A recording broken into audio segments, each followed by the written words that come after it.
नमस्कार, आप देख रहे हैं स्पष्ट बात टीवी। मैं आपका गौरव पवार। हमारे चैनल पर आपका स्वागत है, अभिनंदन है। वीडियो को शुरू करने से पहले लाइक, सब्सक्राइब और बेल आइकन दबाना बिल्कुल भी ना भूलें।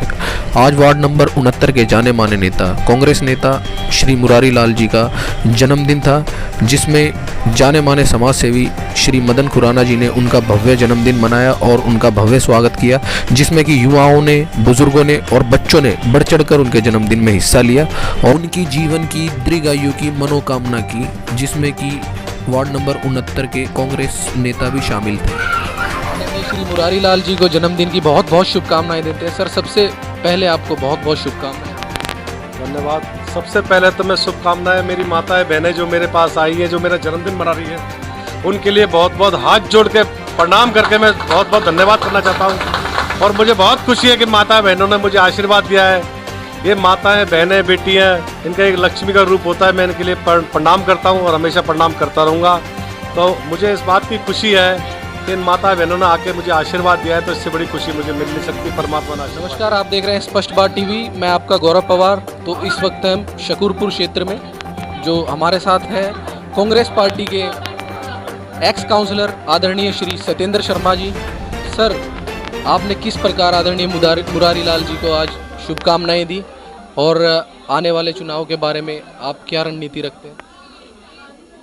आज बड़ा खुशी का दिन है कि हमारे छोटे भाई मुरारी लाल जी का जन्मदिन है और इस खुशी के मौके पर हमारी ये तमाम बहनें इकट्ठा होकर, सारे भाई जो हैं ये मिलकर आज मुरारी लाल जी का जन्मदिन मना रहे हैं। यशोदा बहन तो हमारी महिलाओं की बहुत बड़ी नेता हैं। वो ये सब मिलकर आज बहनें अपने भाई मुरारी का जन्मदिन मना रही हैं। हमारे बीच में हमारी बेटी सुषमा जी भी आई हुई हैं और हमारे इस क्षेत्र की महिलाओं की आवाज़, महिला कांग्रेस की अध्यक्ष रविता पाल जी भी स्पेशल इसीलिए आई हैं कि आज ये महिलाएं, हमारी जो बहनें हैं, ये मुरारी जी का जन्मदिन मना रही हैं। तो मैं तो भगवान से प्रार्थना करूंगा कि भाई मुरारी मजबूत हों, भविष्य में इससे भी और सुंदर इनका जन्मदिन मने, इनकी लंबी आयु हो, प्रभु से प्रार्थना। जहाँ तक आपने चुनाव की बात की है, तो चुनाव में तो इस बार बहुत सारे मुद्दे हैं। ये जो हमारी बहनें बैठी हैं, ये जानती हैं कि कांग्रेस का जब समय था तो 2 पेंशन मिलती थी, एक दिल्ली सरकार से एमएलए की और एक निगम पार्षद की। 7 साल से निगम की पेंशन बंद हो चुकी हैं। 3-4 साल से दिल्ली सरकार की भी पेंशन पूरी तरह बंद है। राशन कार्ड आज किसी का नहीं बन रहा है। अगर दिल्ली में कोई नया व्यक्ति आना चाहे, कोई गरीब आदमी आकर बसना चाहे, तो उसका राशन कार्ड नहीं बनता, क्योंकि जिसका राशन कार्ड नहीं है उसको दिल्ली में सुविधाएं नहीं मिलती हैं। जैसे अभी हमारा ए ब्लॉक है, इसमें 7 साल में कोई भी काम नहीं हुआ। ऐसा पार्क कोई डेवलप नहीं हुआ। कांग्रेस के समय में बहुत सुंदर सुंदर पार्क बने थे। ये कि यहाँ वो टॉयलेट ब्लॉक है, इसका वादा किया था विधायक जी ने, आम आदमी पार्टी ने और दूसरे लोगों ने, इनके निगम पार्षद ने, कि इसको तोड़वाएंगे। ये भी नहीं टूटा है। तो ऐसे बहुत सारे मुद्दे हैं जिनको अब कांग्रेस पार्टी आकर हल करेगी। शकूरपुर की समस्याओं को आप किस तरह से देखते हैं? अजी सर, शकूरपुर की समस्याओं को आप किस तरह से देखते हैं? शकूरपुर में तो कहते रहो ना जी, समस्याएं हैं। आज जो है शकूरपुर को स्लम बना दिया गया है। चारों तरफ आप देखेंगे गायों का आतंक है। रोड के ऊपर जाम लगा रहता है।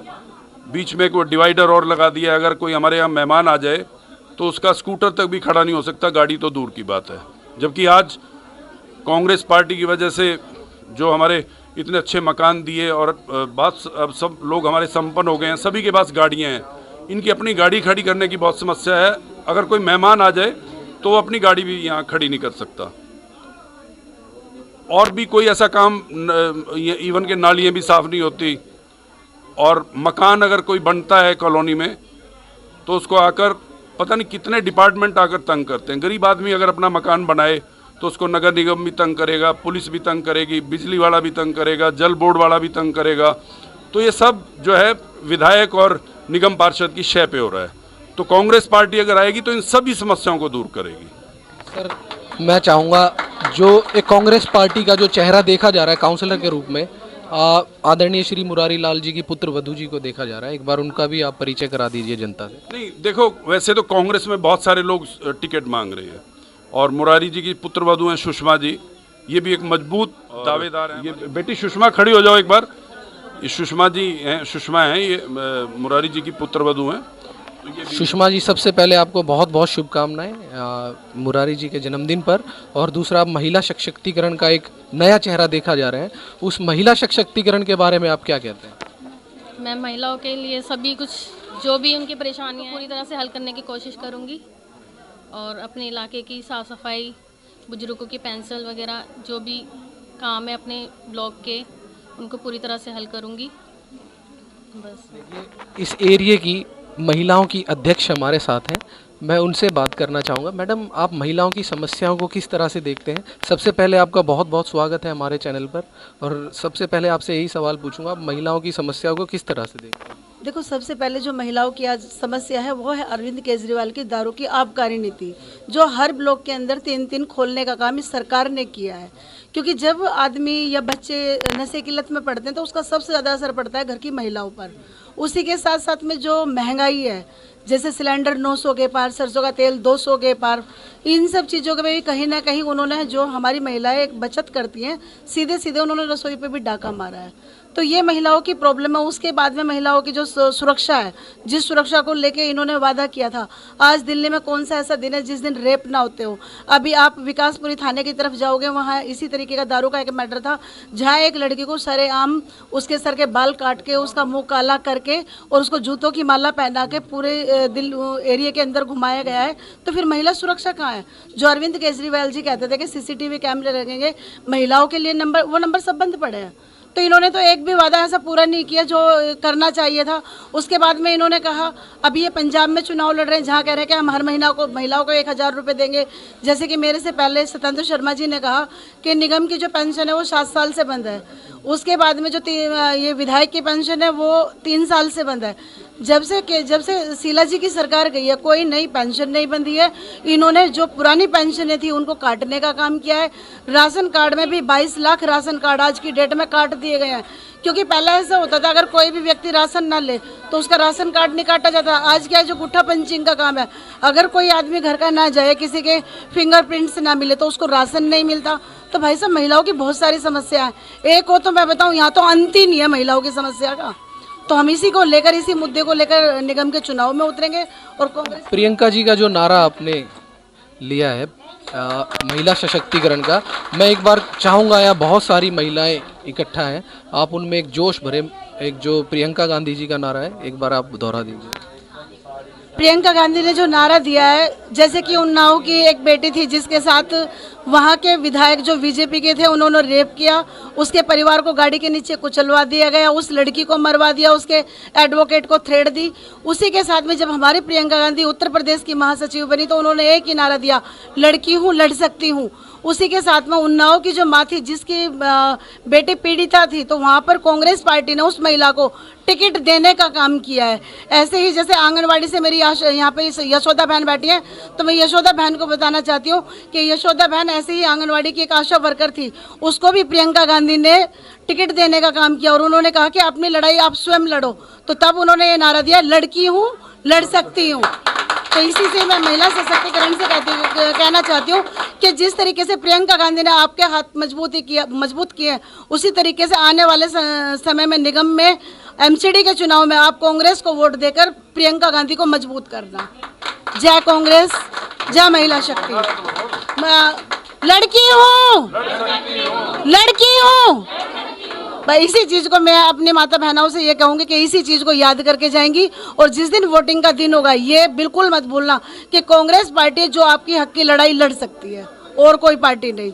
बहुत बहुत धन्यवाद। हमारे साथ है आदरणीय लेखराज मदान जी, जो कांग्रेस ब्लॉक अध्यक्ष हैं। मैं उनके विचार भी सुनना चाहूँगा। सर, आपने किस प्रकार आज मुबारकबाद दी है आदरणीय मुरारी लाल जी को? मुरारी लाल जी हमारे छोटे भाई हैं और बहुत ही कर्मठ हैं। किसी भी समस्या की हो, शकूरपुर के, चाहे वो थाने की हो, एमसीडी की हो, तो सबसे आगे आके मुरारी लाल जी लड़ते हैं। किसी भी मतलब लोगों का कोई भी काम हो, मुरारी लाल जी ने हमेशा किया है और बिना निस्वार्थ के। ये तो पहली बार चलो इलेक्शन की बात हो रही है, अदरवाइज़ कभी उन्होंने इलेक्शन के लिए सोचा भी नहीं था। तो ऐसे निस्वार्थ आदमी, ऐसे समाज सेवक को आगे बढ़ना चाहिए। बहुत बहुत धन्यवाद। आइए हम आज आदरणीय श्री मुरारी लाल जी को जन्मदिन की बहुत बहुत शुभकामनाएं देते हैं। सर, सबसे पहले आपको बहुत बहुत शुभकामनाएं आपके जन्मदिन को। धन्यवाद। सबसे पहले तो मैं शुभकामनाएं मेरी माताएं बहनें जो मेरे पास आई हैं, जो मेरा जन्मदिन मना रही है, उनके लिए बहुत बहुत हाथ जोड़ के प्रणाम करके मैं बहुत बहुत धन्यवाद करना चाहता हूँ। और मुझे बहुत खुशी है कि माता बहनों ने मुझे आशीर्वाद दिया है। ये माताएं बहनें बेटियां, इनका एक लक्ष्मी का रूप होता है। मैं इनके लिए प्रणाम करता हूँ और हमेशा प्रणाम करता रहूँगा। तो मुझे इस बात की खुशी है कि इन माता बहनों ने आके मुझे आशीर्वाद दिया है, तो इससे बड़ी खुशी मुझे मिल नहीं सकती। परमात्मा ने आशीर्वाद दिया है। सर, आपने जिस तरह से कार्य किया है, एक टावर को हटवाने का भी आपने सर पुरजोर विरोध किया, और सर बुजुर्गों से लेके बच्चे और माता बहनों की सर आप ही पसंद देखे जाते थे कांग्रेस पार्टी की। सर, इस इलेक्शन को आप कैसे देखते हैं? देखिए, मैं कॉलोनी का बासिंदा हूँ, कॉलोनी में रहता हूँ, और कॉलोनी के खिलाफ, कॉलोनी के बच्चों के, माताएं बहनें बुजुर्ग मेरे साथियों के खिलाफ कोई भी एक्शन उठेगा, मैं उसके लिए हर तरह खड़ा रहूँगा, हर तरह से मैं लड़ता रहूँगा। और समस्याएं जिस तरह ये आपने टावर की बात करी, डी ब्लॉक में 5G जो टावर लगाया जा रहा है, जो पैसे लेके, सर, सबसे पहले उसका जो यहाँ पर सरकार है, किसी ने विरोध नहीं किया, आपने ही उसका पुरजोर विरोध किया था, जिसको हमें देखना पड़ा कि वो टावर हटाना पड़ा है वहाँ। देखिए, सरकार ने तो पैसे लेके टावर लगवा रही है। हमें पता है कि हमारा उससे नुकसान कितना है। हमारी जो गर्भवती महिलाएं, जो छोटे बच्चे हैं, जो हार्ट पेशेंट हैं, उनके लिए 5G टावर नुकसान देता है। और दिमाग में जो हार्ट के पेशेंट हैं उनके लिए भी दिक्कत है, और जो जिनका BP शुगर वाले, उनके लिए भी दिक्कत है 5G टावर की। तो जितनी भी समस्याएं जो आज भी हमारी, जैसे कि पहले के टाइम पे हमारी मेमोरी इतनी फास्ट हुआ करती थी, कितनी मेमोरी हमारी लॉस हो गई है, ये टावर की वजह से हो रही है कि 4G 5G टावर जो चल रहे हैं इसके वजह से। क्योंकि आप देख सकते हैं हमारे पास पहले हम सुबह उठते थे, कितने पक्षी, चिड़िया, कौए वगैरह जो उड़ते थे, आज एक भी नहीं है। तो ये हमारे हार्ट पे दिक्कत देते हैं। तो इसलिए मैंने उसके लिए लड़ाई लड़ी और मैंने हटवा के छोड़ा। तो मैंने यही कहा कि मेरी कॉलोनी के लिए कोई भी दिक्कत आएगी, मैं हमेशा, मेरे कॉलोनी वाले मेरे साथ हैं, तो मैं उनके लिए हमेशा खड़ा रहूँगा। सर, देश की बेटियों को क्या संदेश देंगे? भाई, देश की बेटियों को ये संदेश देंगे, देश की जितनी बेटियां हैं, कांग्रेस पार्टी ने जिस तरह 50% का उनको वो आरक्षण दिया है, तो 50% पहले युवा जेंट्स लड़ते थे, आज के कांग्रेस पार्टी ने अपनी प्रियंका गांधी जी ने, हमारी ने, उन्होंने कहा 50% महिला लड़ेंगी। तो ये तो खुशी की बात है। कंधे से कंधा मिला के जब महिलाएं चल रही हैं तो बराबर का हक होना चाहिए। और मैं तो हमेशा ये कहूँगा बहन बेटियों को कि ऐसे ही आप बराबर कंधे से कंधा मिला के चलें, आपका बराबर का हक है, और लड़ते रहे हमेशा। आदरणीय मुरारी लाल जी हमारे साथ थे, तो जन्मदिन की इनको बहुत बहुत शुभकामनाएं करता हूं, और इनके जीवन की एक लंबी आयु की मंगल कामना करता हूं। और भी हमारे बीच अपने विचार रखना चाहेंगे। पुत्र वधू है मेरी सुषमा, जैसे कि महिला सीट हो गई है यहाँ पे। देखो, लड़ने का सबका हक है, बराबर का हक है सबका। मैं ये नहीं कहूँगा कि मेरा हक है। जिसको टिकट मिल जाए वो टिकट लिया है। हम कांग्रेस पार्टी को लेकर आएंगे। मैंने भी इस तरह अपने पुत्र वधू को उतारा है, और अगर आप लोगों का सबका साथ मिला तो मैं कंधे से कंधा मिला के मैं बेटी के साथ चलूँगा हमेशा, और आप लोगों का काम करता रहूँगा। और बेटी को मैंने ये समझाया, बेटी, हमारी जितनी माताएं बहनें भाई बुजुर्ग जितने साथी हैं, किसी की कोई शिकायत नहीं मिलनी चाहिए, और ऐसा काम होना चाहिए। अगर हमें इन लोगों ने आशीर्वाद दिया है तो हम एकदम साथ खड़े रहेंगे सबके साथ। जिस प्रकार आप जीवन में इनके मार्गदर्शक बने हैं, इसी तरह आप इलेक्शन में भी इनके मार्गदर्शक बने रहेंगे। नहीं, बिल्कुल, मैं इनके साथ खड़ा हूँ हमेशा मार्गदर्शन बन के। क्या मैं इन जितनी माताएं बहनें, ये मार्गदर्शन है। मैं तो एक पीछे चलने वाला साथी हूँ, क्योंकि अभी तो महिलाओं का राज है, तो महिलाओं के मार्गदर्शन में हम चलेंगे। तो मैं तो ये कहूँगा, इनके मार्गदर्शन में हम चलेंगे। देखिए, कितनी अच्छी बात कही है श्री मुरारी लाल जी ने, कि वो इनसे कुछ सीख के आगे बढ़ते हैं, और उनका आशीर्वाद और उनकी कृपा इन पे हमेशा बनी रही है। हमने भी देखा है। अब नया चेहरा हमारे सामने जो है कांग्रेस पार्टी का, मैं उम्मीद करता हूँ इन्हें टिकट दी जाए और आगे बढ़ाया जाए।